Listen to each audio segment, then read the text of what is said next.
Welcome once again as we look forward to a big weekend coming to Dover Motor Speedway, July 19th and 20th for the Autotrader EchoPark Automotive 400. And we are joined here by the 2021 winner at the Monster Mile, driver of the Ally Chevrolet number 48, Alex Bowman. Alex, welcome. Thank you for coming on today, giving us some time.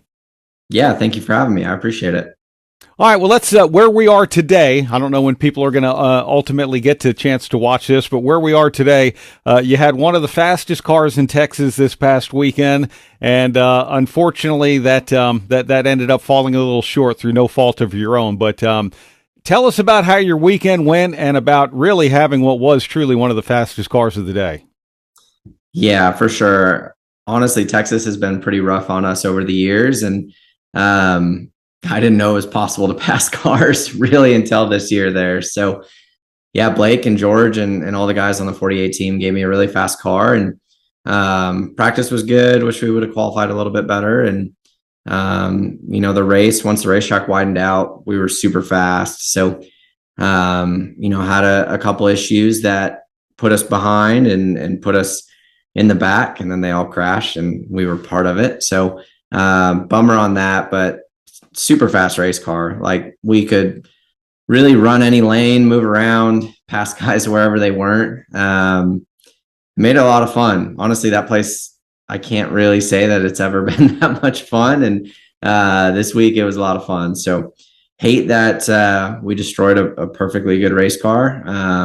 That was that good. I mean, I think we would have at least contended for the win. You never know how that's gonna shake out, but at least a top 5 day for us, and it's been a month full of those, a lot of good race cars that we haven't got to the end of the day or had get the finishes that they deserve. So got some work to do, but at least we've been fast. All right, so there was sort of partially a reason why I led with Texas, not just because it was the most recent race on the schedule, but the number 48 has been very successful at Dover. Obviously, you've been able to carry that on with your trip to Victory Lane, but there was one year, and this was like in the middle of the heyday with Jimmy and Chad winning so many races there, that they tested at Texas like 2 weeks before the Dover weekend. And truthfully, none of us there at Texas at the time really knew why, because I don't even know if we still had the fall date or if we had already raced there. It turned out they pretty much dominated the field, and they were talking about how they were trying to find things for Dover. So I'm kind of curious, like, even though they're different size racetracks and different racing surfaces, is there anything that can translate from one to the other? Not really from my side. I'm sure there's little things, and that Blake and George and all the guys look at. For me, like, they're so different. Obviously, we're bringing different setups to the two different racetracks these days. But man, anytime you get on a racetrack, you're learning, right? So I mean, I think knowing that we were as good as we were at Texas, obviously we've been really good at Dover over the years. Last year we had a super fast car there till we got damage on pit road, and I think we still finished somewhere in the front, maybe like 6th, 7th, 8th, somewhere in there. So I'm confident going there, like really confident.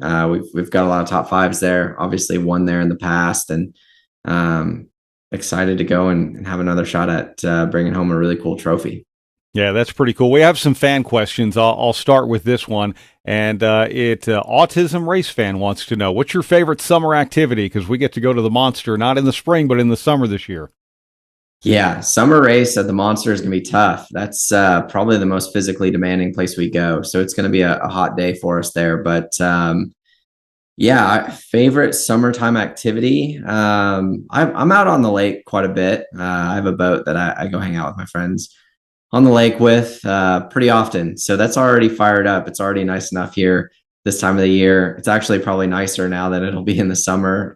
The water's not too bad. So you'll find me out there quite often. Just so you know, for the Autotrader EchoPark Automotive 400 weekend, Dover's trucking in 600 tons of sand to bring the beach to Dover. So, in case you want to go hang out on the beach, you could probably do it literally right in front of the Miles the Monster that, when you won, was actually holding up your race car at the time. Yeah, that's awesome. Yeah, that's a pretty cool thing. All right, another fan question here. This is Stacy. Oh, I'm going to get her name wrong. Stocklasa, maybe. Anyway, what toppings have to be on a taco? I guess I should ask first if you like tacos, but to me, that's always assumed. Um, yeah, definitely like tacos. I'm from Arizona, so Mexican food is my favorite food group for sure. I don't I don't think there's like a mandatory taco has to have certain toppings. I think there's so many different types of great tacos in the world. Um, Not many of them exist in North Carolina, unfortunately. I have yet to find that great of a taco around here, but yeah, big Mexican food fan in general. Um, and I didn't even go eat Mexican food while we were in Texas, which is kind of ridiculous now that I'm sitting here thinking about that. But yeah, definitely love some tacos. Yeah, we'll have to cure that one next time you're here in Texas for sure. But I'm there with you. All right, so let's talk a little bit about Alex Bowman. We see you on the racetrack, and you've had a lot of success this year with very fast race cars and a lot of laps led. But what happens, say from Monday through Thursday when you're not at the racetrack or traveling? Meetings. Yeah, Hendrick Meeting Sports has a lot of meetings. So we, HMS, I like that. yeah, Monday and Tuesday is a lot of meetings. So, you have your post event meetings with your team. Then you kind of have your comp meeting with all the teams. You do some DIL stuff on Mondays, and then Tuesdays more DIL stuff. So DIL is the simulator, driver in the loop simulator that we use. So do that Tuesday morning, and then have like your pre-event meeting and kind of get ready for the weekend. This year, I've actually, in the past, I've kind of my weeks have been spread out, which kind of made every day where I just had a little bit of stuff going on. This year, I kind of smushed everything into Monday and Tuesday. So if I have like appearances or anything, we'll do those on Wednesdays.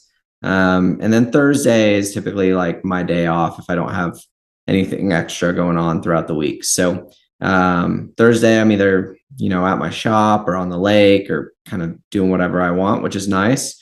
It's really the first time that I've had a legit day off. So that's been really nice so far. But yeah, just a lot of meetings trying to figure out how to drive in circles faster than the rest of all my friends that I race with on Sundays.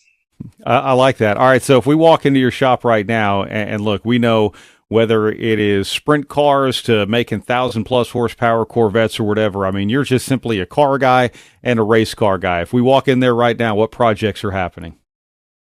Yeah, this is a weird time of the year because I'm kind of ahead of the curve on some things. Like all my streetcar projects that are at my shop are done. Like I don't have a current project going on, which is for me really nice. Like to have everything done and running at the same time is it doesn't ever happen to me. I've always got something very broken and very wrong. So and everything's actually clean right now too, which is a big headache sometimes. But honestly, the project going on right now is trying to get ahead of the curve for Chili Bowl. So have the midgets kind of all pulled apart, getting ready to make some changes on the frames, and then send them back to get powder coated and get them back together. So yeah, just trying to be ahead of the curve on that stuff.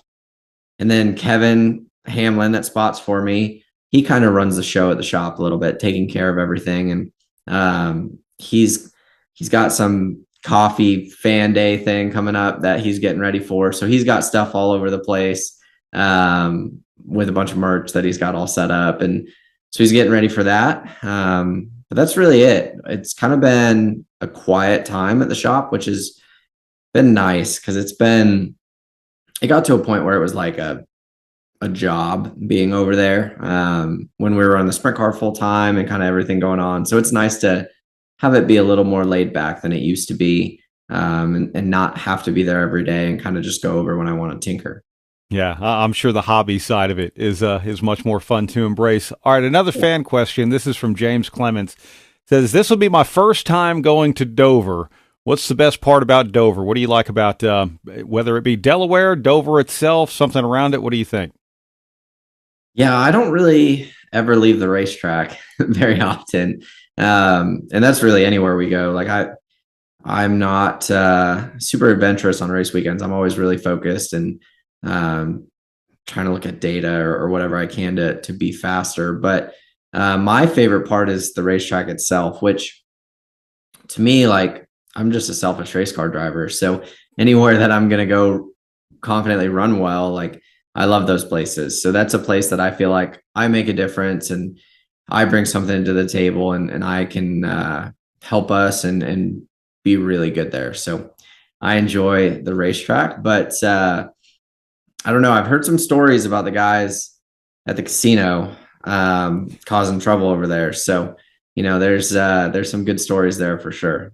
Yeah, it is pretty awesome. Just so you know, Alex, in case you want to get away, coming up during the July 19th, 20th weekend, they're offering shuttles to the Delaware State Fair, shuttles down to Rehoboth Beach. So if you want to get away, they have you taken care of, and I'm sure James can probably enjoy some of that stuff as well. You got a nice helmet collection behind you. Any of those come with a really good story? I know we were asking you ahead of time if one of those was your Dover win, but what is behind you, and what can you tell us?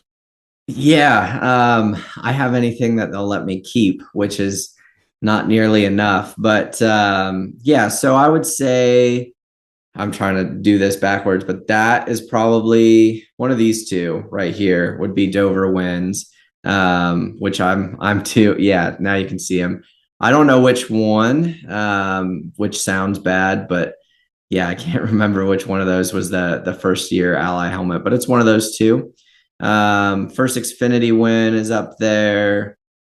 Yeah, some sprint car helmets behind me, the one that's all beat up. So we've had some cool ones. And yeah, any of them that they'll let me keep, I try to keep. But the coolest ones always tend to grow legs, which I don't know if Mr. Hendrick has them somewhere or if Jeff Gordon's stealing them or if Blake's stealing them.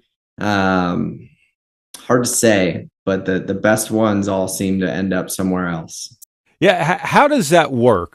Because here's the cool thing too about your sponsor Ally is that while it's a very recognizable car on the racetrack, Ally's done a really good job of shaking up the paint scheme from year to year, changing things up. I know there was the one year where if you had a black car, you had like a white fire suit, and vice versa, or maybe you had black car and black. I don't remember exactly how it went, but whenever those things go through a race use year, do you actually have to put your hands on it and claim it? Is there any part of that that says, hey, the team, the sponsor get half of this and you keep half, or what happens there?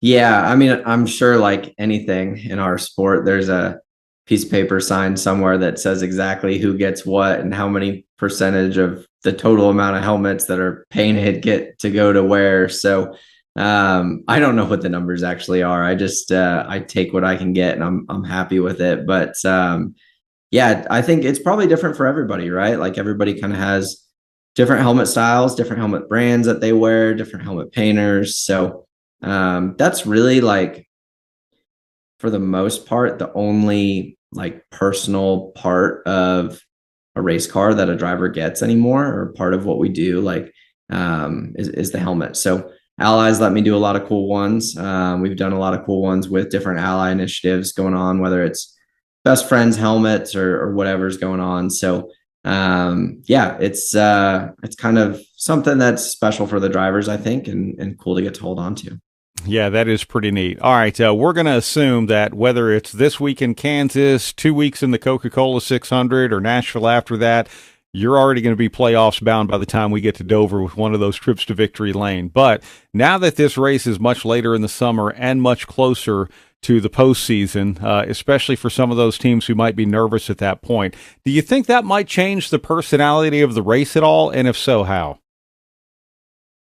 Yeah, I mean, I guess I hadn't really thought about that.